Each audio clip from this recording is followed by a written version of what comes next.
আসসালামু আলাইকুম viewers, MBN motion YouTube চ্যানেলে আপনাকে স্বাগতম। নবীজি সাল্লাল্লাহু আলাইহি ওয়াসাল্লামের একান্ত আস্থাভাজন সাহাবী ছিলেন হুযায়ফা ইবনে ইয়ামান রাদিয়াল্লাহু তাআলা আনহু।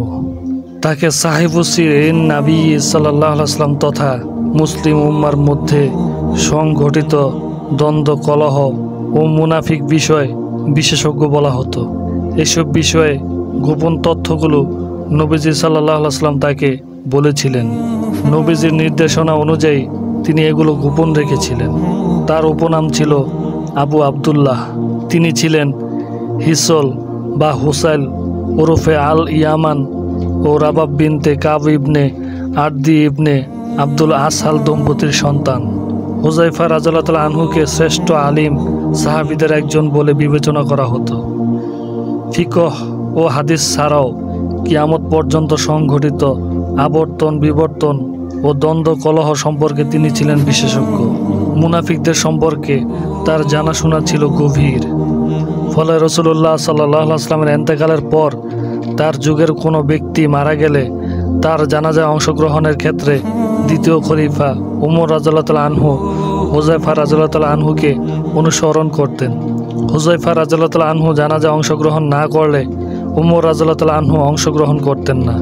বুঝে নিতেন নিশ্চয়ই মৃত ব্যক্তি মুনাফিক। হুযায়ফা রাদিয়াল্লাহু তাআলা আনহুর বাবা ইয়ামানের মক্কায় প্রবেশে যে বাধা ও ভয় ছিল, ধীরে ধীরে তা দূর হয়ে যায়। তিনি মাঝে মধ্যে মক্কায় আসা যাওয়া করতেন, তবে বেশি থাকতেন মদিনায়। এদিকে রাসূলুল্লাহ সাল্লাল্লাহু আলাইহি ওয়াসাল্লাম নবুয়ত প্রাপ্ত হন এবং দাওয়াতি কাজ শুরু করেন। এক পর্যায়ে হুযায়ফার বাবা ইয়ামান বনু আবসের 11 ব্যক্তিকে সঙ্গে নিয়ে রাসূলুল্লাহ সাল্লাল্লাহু আলাইহি ওয়াসাল্লামের খেদমতে উপস্থিত হয়ে ইসলাম গ্রহণ করেন। তখন তার স্ত্রীও মুসলমান হন। হুযায়ফা মুসলিম মা বাবার কোলে বেড়ে ওঠেন। রাসূলুল্লাহ সাল্লাল্লাহু আলাইহি ওয়াসাল্লামের সঙ্গে সাক্ষাতের আগেই ইসলাম গ্রহণের সৌভাগ্য অর্জন করেন। হুযায়ফা রাদিয়াল্লাহু তাআলা আনহু বদর যুদ্ধে যোগদান করেননি, তবে উহুদ, খন্দক সহ পরবর্তী সব যুদ্ধে যোগদান করেন এবং বলিষ্ঠ ভূমিকা পালন করেন। একজন অভিজ্ঞ একনিষ্ঠ সাহাবী হওয়ায় হুযায়ফা রাদিয়াল্লাহু তাআলা আনহু সব সাহাবীর কাছে গ্রহণযোগ্য ব্যক্তিত্ব ছিলেন।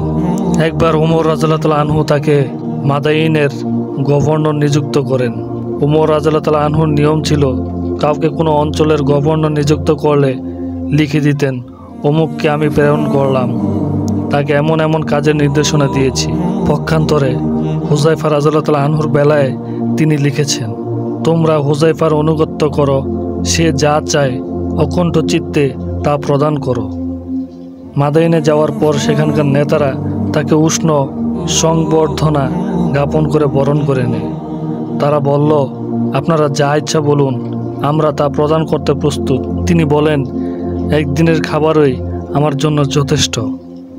আমৃত্যু তিনি মাদাইনের দায়িত্ব পালন করেন, সংস্কারমূলক অনেক কাজ করেন এবং অনেক অঞ্চল জয় করেন। জিরকলির মতে হুযায়ফা রাদিয়াল্লাহু তাআলা আনহু থেকে 225টি হাদিস বর্ণিত আছে। জাহাবি রহমতুল্লাহ আলাইহি বলেন, যৌথভাবে বুখারী মুসলিম 12টি এবং এককভাবে বুখারী 8টি ও মুসলিম 17টি হাদিস বর্ণনা করেছেন।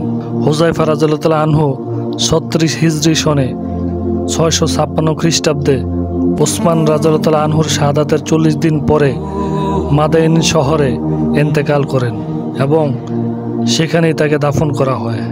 আল্লাহ তাআলা আমাদের সকলকে হযরত হুযায়ফা রাদিয়াল্লাহু তাআলা আনহুর জীবনের উপর আমল করার তৌফিক দান করুন, আমিন। আজকের সংক্ষিপ্ত আলোচনা এ পর্যন্তই। ভিডিওটি কেমন হলো কমেন্ট করে জানাবেন। সবাই নতুন নতুন ভিডিও পেতে চ্যানেলটি সাবস্ক্রাইব করুন। দেখা হবে নতুন কোনো ভিডিওতে। সবাই ভালো থাকেন, সুস্থ থাকবেন। আসসালামু আলাইকুম ওয়া রাহমাতুল্লাহ।